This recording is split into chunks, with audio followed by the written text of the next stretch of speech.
maybe like a trip. And he wonders if maybe he was even sleeping. I mean, he's had quite a few of these like really weird out of body situations recently. Oh yeah. Like since this is like what, January? This is December, January. This started in like September? Like the first book did? Yeah. I mean, everything really kicked in. We had a month till the first day of winter. So yeah, you could say that. So, yeah. He's been through, like, his brain has been through a lot in that short amount of time. Not even talking about the abuse and all that stuff. Just, like, the psychotrope? Nope. The things that make you trip. Oh, I have no idea what that's called. I do, but I don't, my brain just... You mean the drugs or the chemicals the drugs. like in your brain? No, the drugs.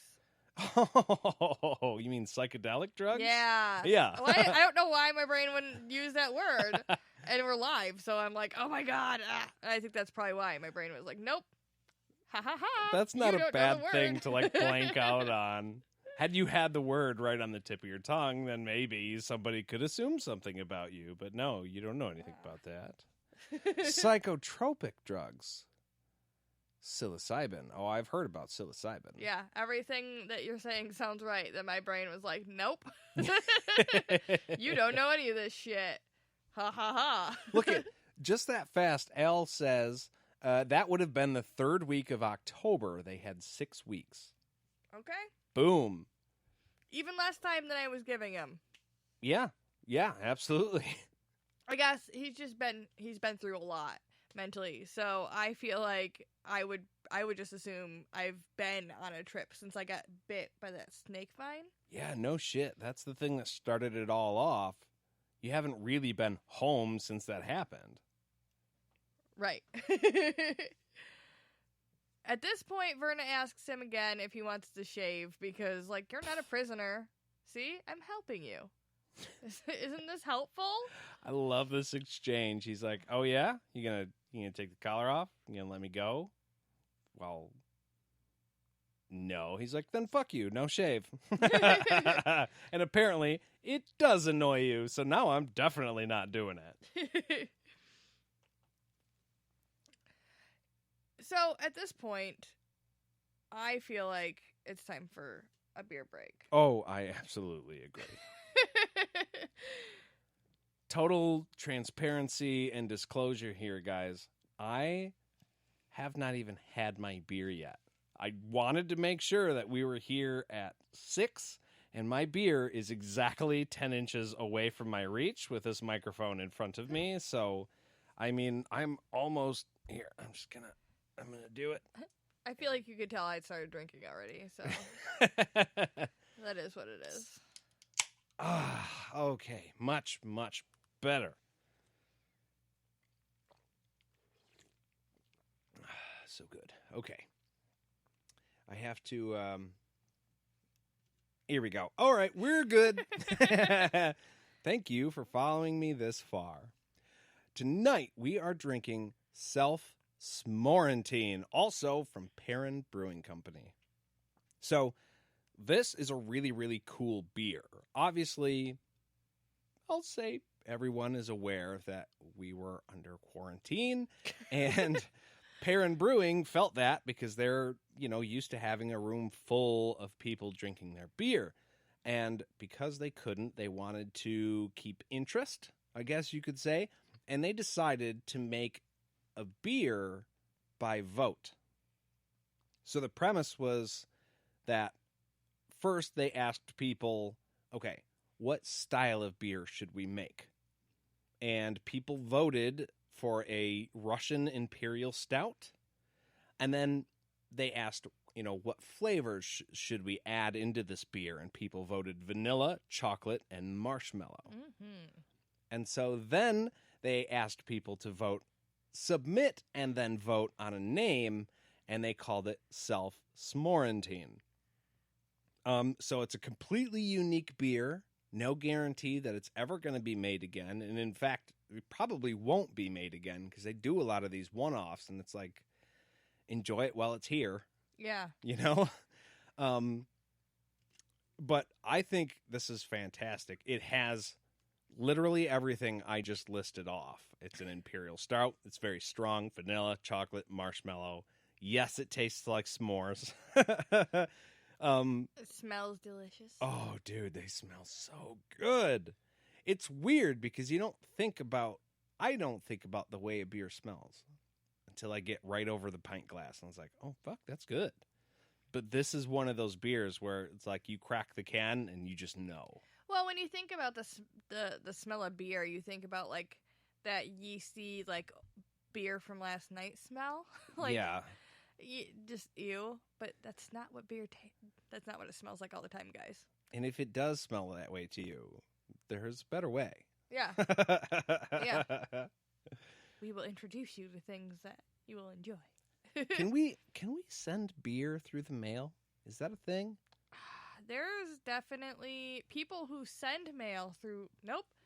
There's definitely people who send it through the mail, but I know there's also like There's legal stuff. I think. Well, we'll look at that. Maybe I just had the thought maybe we could do a giveaway with some beer, but I have to check on the legality of that first. Yeah. So I'm not going to Logistics. promise that. Yeah, we'll get back to that idea, and we will get back to drinking some more of these beers. Mm-hmm. It's funny. I was just about to say, so we're going to take a break, and we'll be back right after this. But we're live, so that's not happening. Right. Yes.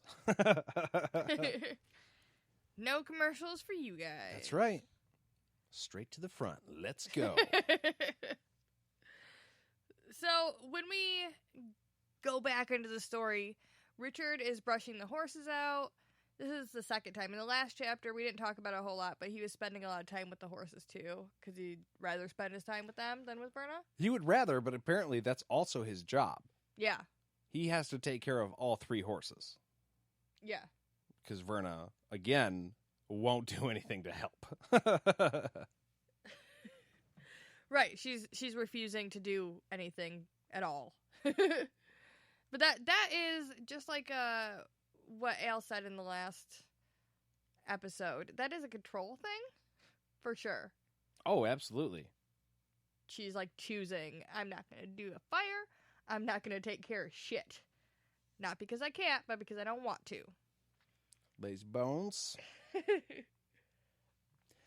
So, while Richard is brushing the horses, he asks their names. And Verna says, I don't like Verna. I just realized this. Verna says they don't have names because we don't name big dumb animals. And Richard, being Richard, says, that's fucked. Because it is. Because it is. Yeah. And then he immediately names all three horses. Bonnie, Jessup, and what is it? Geraldine? Yeah. Yeah. Oh yeah, I didn't write that down right. There's no L. That's why I was like, Garrett, what is that? But yeah, no, I loved it because he was like, okay, 1, 2, 3. Now they all have names. By the way, memorize those. Don't forget it. But she already knows the names. Yeah. You see, she recognizes that all of those names come from a children's book called The Adventures of Bonnie Day. Verna has read it, and she thinks it's stupid. It's a stupid book with stupid characters that I destroyed stupidly. It's stupid. Not me stupidly, them stupidly. And I love this because the second she took the time to shit all over this child's book, Richard says, I fucking love that book because George awkwardly explains, or the man who I feel like is my father, Yeah. if not my actual father, he brought it home for me as a gift for learning to read. Yeah. Tie back to the Book of Counted Shadows, which is the thing he probably learned to read with. Yeah, the childhood that he didn't actually get to enjoy because he was in the woods. Yeah, so, this was the one bright spot. Yeah, this book was his childhood. Like, this is where Richard escaped to when he wasn't doing that. no, you can't play with your friends. You can read your goddamn book, and then we're going to go to the woods. Yeah, I mean, I looked at it like this. Richard's Adventures of Bonnie Day is the equal to our Sword of Truth series. Oh, yeah. Like, it's not just a book. It's the fucking book, okay? Get it right, Verna. Well, and he explains to her that instead of looking at it as, like, the characters being, like, dumb and making bad choices and being a bad example, he's like, I looked at it as a cautionary tale. Like, look what happens when you're not paying attention to being responsible. You have troubles. Don't do that. Yeah, I mean, it was kind of a point to Verna. It's like, yes, had one of the three main characters had some sense, maybe there would be no book. But as it happens, they didn't, and now there's a book. Yeah. So, lesson learned. My grandpa used to tell me stories. Not necessarily read them to me, but, like, he would recite entire stories to me and my brother. And I always thought that was the coolest thing. But the thing about Grandpa's stories was that they always had a lesson to be learned in it. And I mean, that was a staple. If he was telling you a story, there was something to be taken from it. And I feel like this is one of those books. Maybe it is a little stupid. But to a child who, like, you got to teach them life. Otherwise, they don't know. Reading it from a book is a great way to do that. Oh, whoop. Yeah, 2319. Oh, yeah. I mean, it's the safest way to learn a lot of that shit. Yeah, like Al just chimed in too. He's like Aesop's Fables. That's absolutely right. Just some of them are even anecdotal stories that just kind of teach you life lessons. But you don't shit all over those stories because they're a little pointed. You know what I mean? Like, yes, it is going somewhere. Big fucking deal. Let the kid enjoy that. No, I don't know if you've picked up on this yet, but the Sisters of Light don't seem like they're very much about, like, enjoyment or happiness. I know. No, they don't. You gotta keep your shit buttoned up so you're sweaty and you don't get to read children's books. It sounds like it sucks. She sounds like an awful person already, but I don't pick on people based on the things they read, because at least they're reading. Yeah. And, like, props to you. This coming from a new reader. Well, I've been doing it for a little while now, but newer. What do I say? A reformed non-reader. Yeah. Yeah. I feel like, okay. You got one coming? Yeah, no, maybe? we're good. I'm fine. So, Richard takes the bridles off the horses.